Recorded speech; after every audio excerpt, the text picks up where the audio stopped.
yang pernah muncul, yaitu yang dialami oleh Habib Rizik bin Syihab.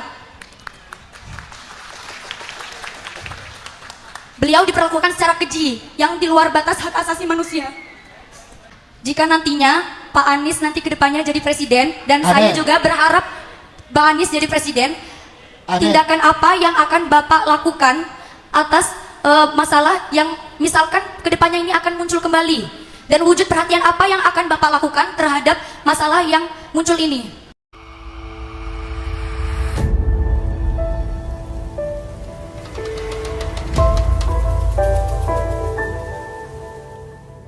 Pak Yai, mohon izin. Ya, duduk aja duduk biar nggak menghalangi. Nah, Assalamualaikum warahmatullahi wabarakatuh. Alhamdulillah wa syukurillah wa la hawla wa la quwata illa billah. Allahumma salli wa sallim wa barik ala sayyidina Muhammad wa ala alihi wa ashabi ajmain. Rabbi israh li sadri wa yassir li amri wahlul 'uqdatan min lisani yafqahu qawli. Amma ba'du. Yang saya hormati, yang kita semua teladani, cintai, para alim ulama, para kiai, para guru, wabil khusus Ketua MUI Kota Lubuk Linggau dan pendiri Pondok Pesantren Ar-Risalah Kyai Haji Saiful Hadi Maafi, semoga beliau selalu sehat, dipanjangkan umurnya, dan selalu menjadi penjuru bagi kegiatan dakwah. Amin. Yang saya hormati, yang tadi telah menyampaikan kata sambutan pimpinan Pondok Pesantren Ar-Risalah Kyai Haji Muhammad Atik Fahmi Al-Hadi, yang sekaligus juga Ketua Bakorsi di Lubuk Linggau. Beri tepuk tangan beliau.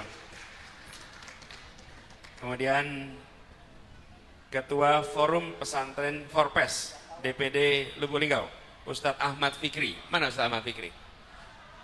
Juga Ketua Muhammadiyah DPD Lubuk Linggau, Haji Mas Idris. Ketua Forpes Pagar Alam, Ustadz Muhaimin Ahmad Zaini. Siap. Ketua STAI Bumi Silampari Lubuk. Pimpinan Pondok Pesantren se-Kabupaten Musirawas, MUI Kabupaten Musirawas, para guru ngaji, para tokoh masyarakat, dan para santri serta orang tua santri dan hadirin sekalian. Saya bersyukur sekali, alhamdulillah, niat panjang untuk tiba ke Lubuk Linggau ini akhirnya tertunaikan. Alhamdulillah, dan bersama-sama bisa bersilaturahmi di Pondok Pesantren Ar-Risalah ini. Saya datang didampingi bersama dengan anggota DPR RI dari sini, Bapak Fauzi Amro. Mana Fauzi Amro? Boleh berdiri, Pak Fauzi. Nah, Bapak Ibu sekalian, sebenarnya niat kami bersilaturahmi itu ingin mendengar, tapi tadi disampaikan suruh orasi gitu. Suruh pidato. Bapak Ibu sekalian, kalau pidato di YouTube banyak itu. Buka-buka aja YouTube. Tapi kalau debat juga kurang cocok di sini ya. Nah, debat juga kurang cocok. Tapi saya ingin sampaikan kepada semua.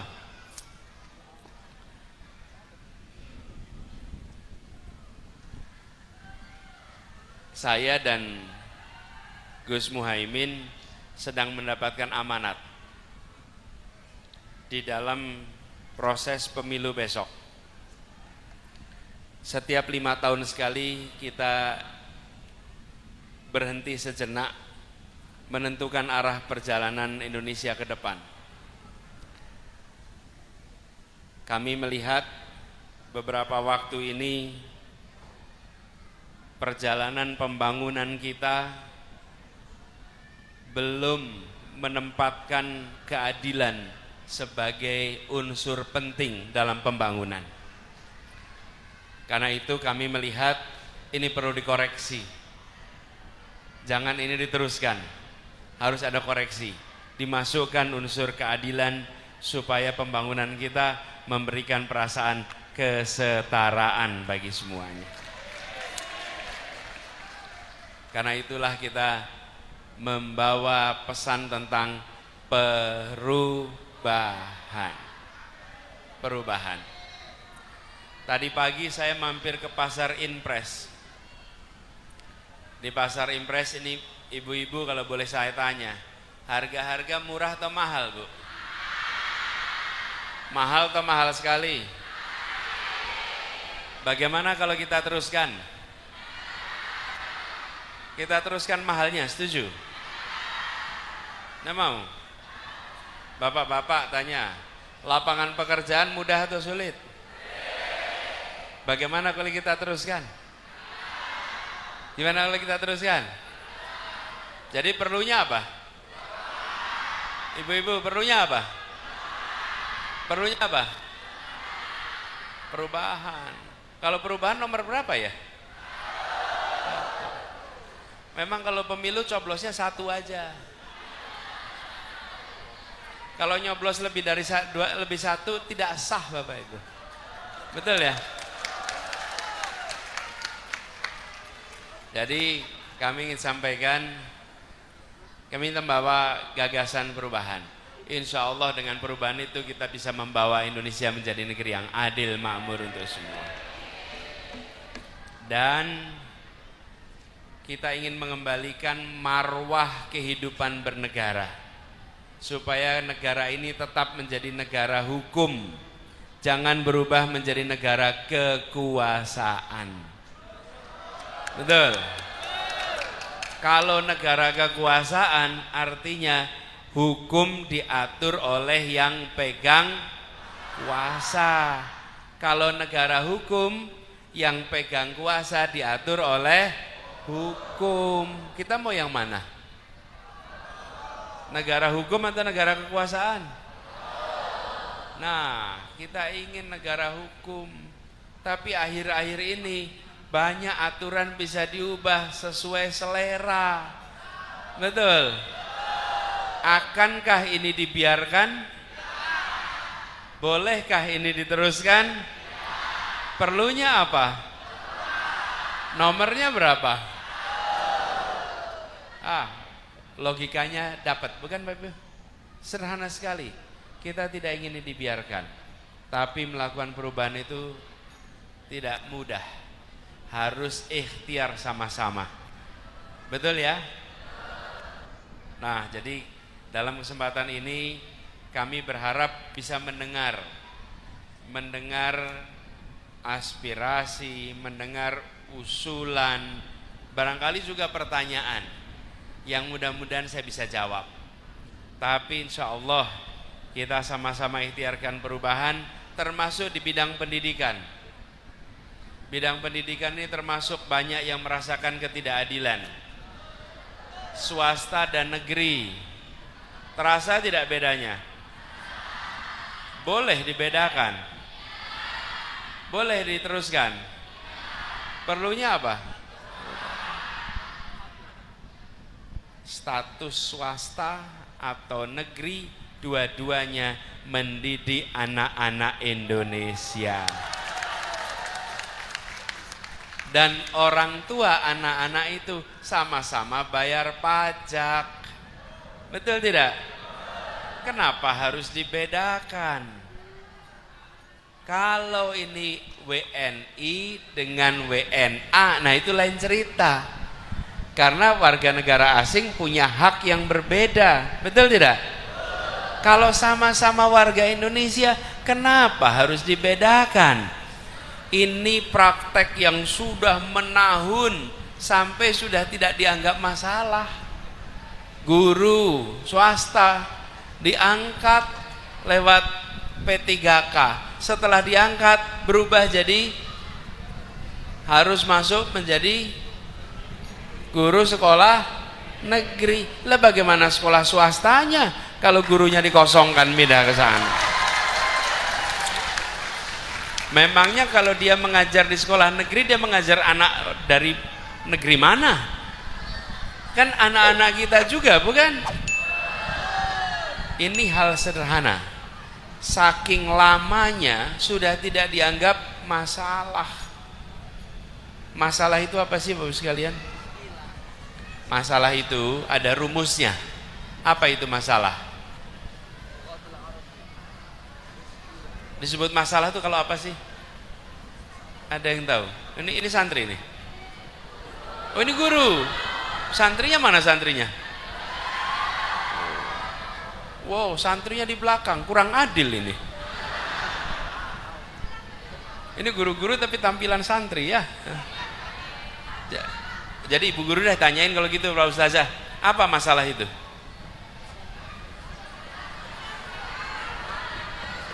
Apa masalah itu? Ini guru-guru. Hah?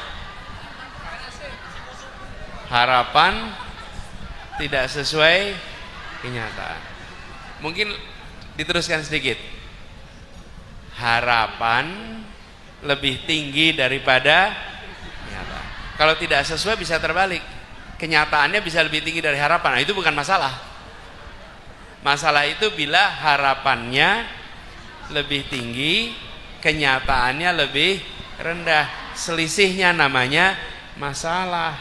Nah, sesuatu tidak disebut masalah bila sesuai harapan. Kalau sesuai harapan tidak ada masalah, bukan? Nih, ruangan ini misalnya kotor, tapi karena sudah terbiasa ruangannya kotor, maka tidak punya harapan ruangan bersih, bukan? Masuk ya biasa saja.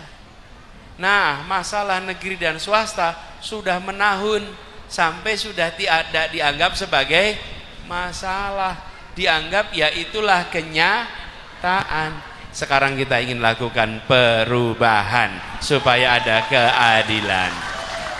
Ya, terus sekalian, itu ikhtiar yang hendak kita lakukan.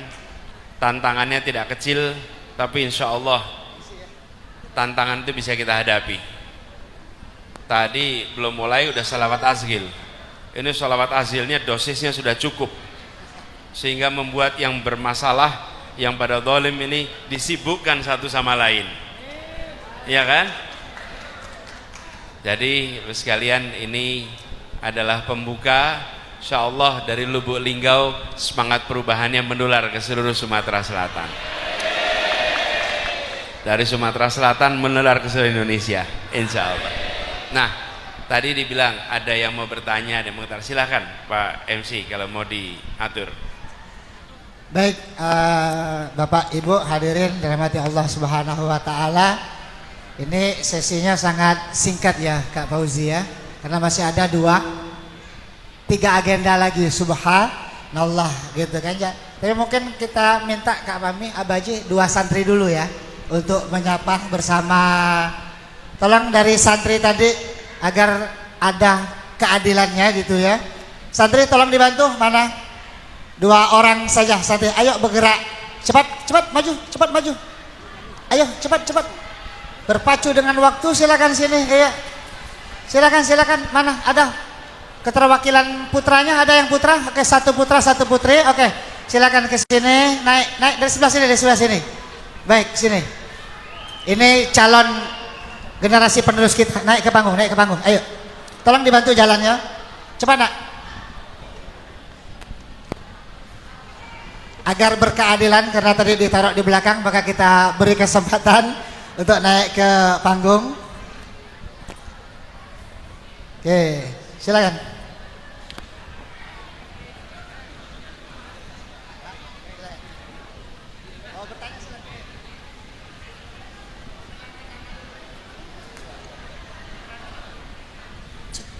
Bismillahirrahmanirrahim. Assalamualaikum warahmatullahi wabarakatuh. Perkenalkan, nama saya Atika Meilia Muzayana. Baiklah, perlu kita ketahui bersama bahwa di dunia ini sangat mengutamakan hak asasi manusia.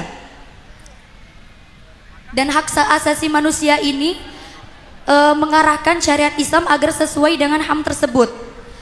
Dan hak asasi manusia ini menurut saya itu bungkam dan gagap ketika umat Islam menjadi korban pengayaan, pembunuhan, dan perlakuan-perlakuan keji yang sudah di luar batas hak asasi manusia. Seperti yang kita ketahui bersama di sini, atas masalah yang pernah muncul, yaitu yang dialami oleh Habib Rizik bin Syihab.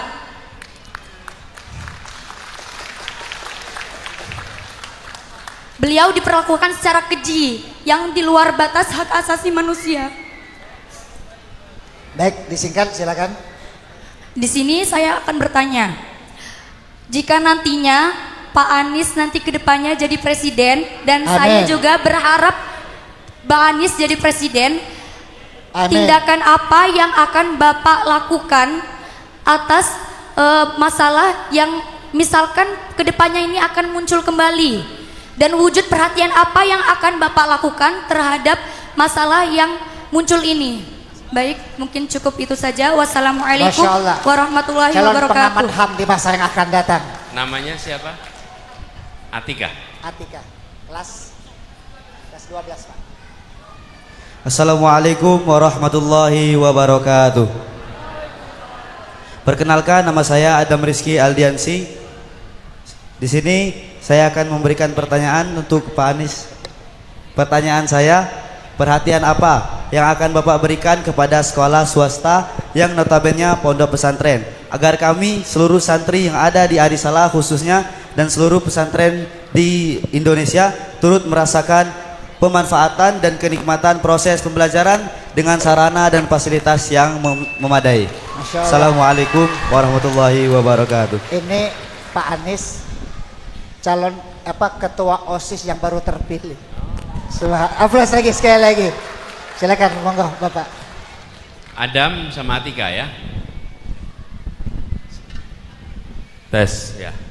Suaranya agak beda. Suaranya agak beda ya. Saya pakai yang ini aja kalau gitu. Siap. Ya. Begini, untuk Atika dan Adam, ini anak-anak yang memilih berani untuk tampil ke depan. Kita boleh beri tepuk Aplaus tangan buat mereka ya.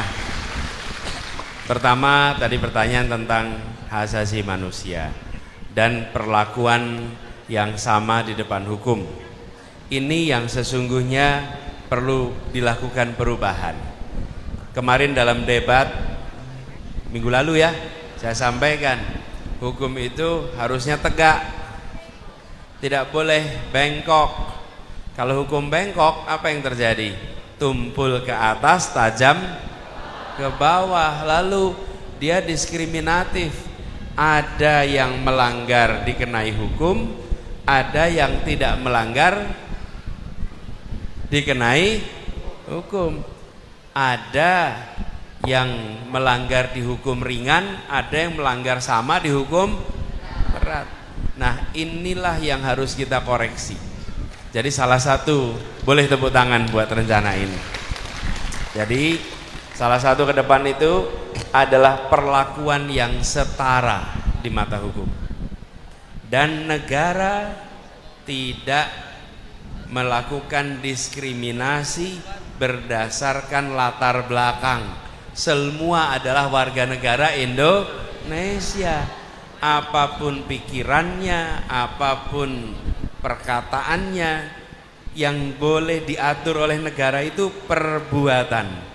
Negara tidak bisa mengatur pikiran dan negara tidak bisa mengatur perasaan, tapi negara bisa mengatur apa? Perbuatan negara. Nah, disitulah diatur. Siapapun yang melanggar maka harus mendapatkan sanksi. Tapi yang tidak melanggar tidak boleh diberi sanksi. Tidak boleh ada lagi kriminalisasi, ya. Gitu ya, nomor satu. Yang kedua, Adam tadi tanya tentang negeri swasta.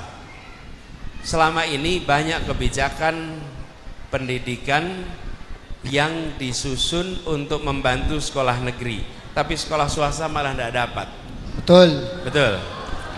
Nah, kami melihat ada beberapa perbedaan ini. Satu, ketidaksetaraan antara negeri dan swasta.